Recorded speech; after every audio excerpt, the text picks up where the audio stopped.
ಭರತವಂಶದಲ್ಲಿ ಶಂತನು ಎಂಬ ಪ್ರಸಿದ್ಧನಾದ ರಾಜನಿದ್ದನು. ಅವನು ಹಸ್ತಿನಾಪುರವನ್ನು ಆಳುತ್ತಿದ್ದನು. ಅವನಿಗೆ ತುಂಬ ಧೈರ್ಯ, ಬುದ್ಧಿವಂತಿಕೆ ಎಲ್ಲ ಇತ್ತು. ಅವನನ್ನು ಜನರು ತುಂಬ ಪ್ರೀತಿಸ್ತಿದ್ರು. ಹಾಗಾಗಿ ಅವನ ಥರನೇ ಧರ್ಮ ಮಾರ್ಗದಲ್ಲಿ ನಡೀತಿದ್ರು.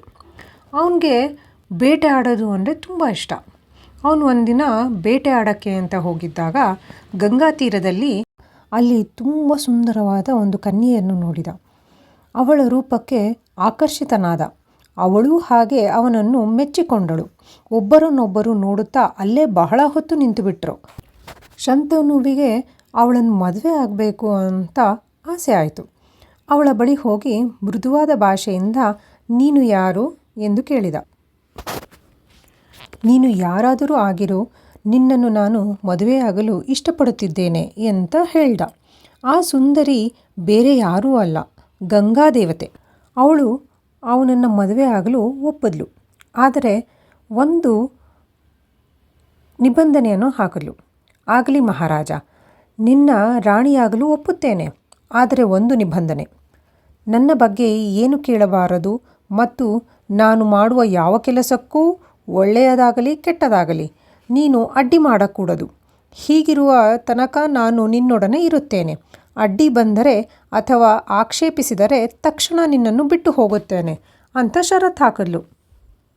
ಶಂತನು ಅವಳ ಎಲ್ಲ ನಿಬಂಧನೆಗಳನ್ನು ಸಂತೋಷವಾಗಿ ಒಪ್ಕೊಂಡ. ಅವನ ಅರಮನೆಗೆ ಕರ್ಕೊಂಡು ಹೋಗಿ ಅವಳನ್ನು ಮದುವೆನೂ ಆದ. ಹಲವಾರು ವರ್ಷಗಳು ಹೀಗೆ ಅವರಿಬ್ಬರು ತುಂಬ ಸಂತೋಷವಾಗಿ ಕಳೀತಿದ್ರು.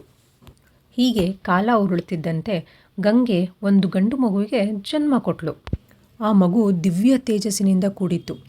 ಆದರೆ ಆ ಮಗು ಹುಟ್ಟುತ್ತಿದ್ದ ಹಾಗೆ ಇದು ನಿನ್ನ ಒಳಿತಿಗಾಗಿ ಅಂತ ಶಂತನುವಿಗೆ ಹೇಳಿ ಆ ಮಗುವನ್ನು ನದಿಯಲ್ಲಿ ಮುಳುಗಿಸಿ ಬಿಡ್ತಾ ಇದ್ಲು.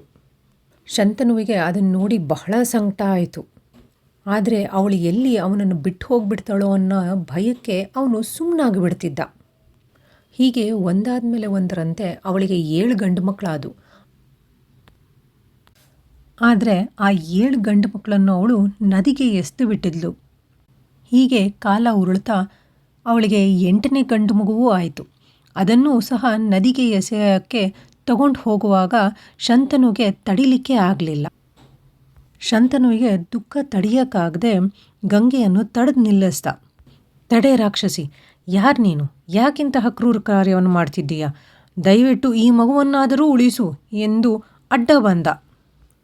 ಆಗ ಗಂಗೆ, ಸರಿ ರಾಜ, ನಿನ್ನ ಆಸೆಯಂತೆ ಈ ಮಗುವನ್ನು ನಾನು ಸಾಯಿಸಲ್ಲ, ನಿನಗೋಸ್ಕರ ಉಳಿಸ್ತೀನಿ. ಆದರೆ ನಮ್ಮ ನಿಬಂಧನೆಯಂತೆ ನೀನು ನಾನು ಮಾಡಿರುವ ಕೆಲಸಕ್ಕೆ ತಡೆ ಮಾಡಿದ್ಯಾ, ಹಾಗಾಗಿ ನಾನು ಇನ್ನು ಮುಂದೆ ನಿನ್ನ ಜೊತೆ ಇರೋಕ್ಕಾಗಲ್ಲ ಅಂತ ಹೇಳಿಬಿಟ್ಲು. ದೇವತೆಗಳ ಕಾರ್ಯಕ್ಕಾಗಿ ನಾನು ನಿನ್ನನ್ನು ಮದುವೆ ಆಗಿದ್ದೆ. ನಮ್ಮಿಬ್ಬರಿಗೆ ಹುಟ್ಟಿದ ಎಲ್ಲ ಮಕ್ಕಳು ಬೇರೆ ಯಾರೂ ಆಗಿರಲಿಲ್ಲ, ಅಷ್ಟವಸುಗಳು. ನಾನು ಮಾತ್ರ ಅವರ ತಾಯಿ ಆಗಬಹುದಾಗಿತ್ತು. ಅವರೆಲ್ಲ ವಸಿಷ್ಠರ ಶಾಪದಿಂದ ಮಾನವ ಜನ್ಮ ಪಡೆದಿದ್ರು. ನಾನು ಅವರಿಗೆ ಮಾತು ಕೊಟ್ಟಿದ್ದಂತೆ ಹುಟ್ಟುತ್ತಿದ್ದ ಹಾಗೆ ಅವರನ್ನು ಮನುಷ್ಯ ಜನ್ಮದಿಂದ ಬಿಡುಗಡೆ ಮಾಡಿದೆ. ನೀನು ಅವರಿಗೆ ತಂದೆಯಾಗುವ ಭಾಗ್ಯವನ್ನು ಪಡೆದೆ. ಆದ್ದರಿಂದ ನಿನಗೆ ತುಂಬ ಪುಣ್ಯ ಬಂದಿದೆ. ಹೀಗೆ ಹೇಳಿ ಗಂಗೆ ಆ ಮಗುವನ್ನು ತೆಗೆದುಕೊಂಡು ಅದೃಶ್ಯಳಾದಳು. ಶಂತನು ಭಾರವಾದ ಹೃದಯದಿಂದ ಅರಮನೆಗೆ ಹಿಂತಿರುಗಿದ. ಇದಾಗಿತ್ತು ನಮ್ಮ ಈ ವಾರದ ಶಂತನು ಮತ್ತು ಗಂಗೆಯ ವಿವಾಹದ ಕತೆ.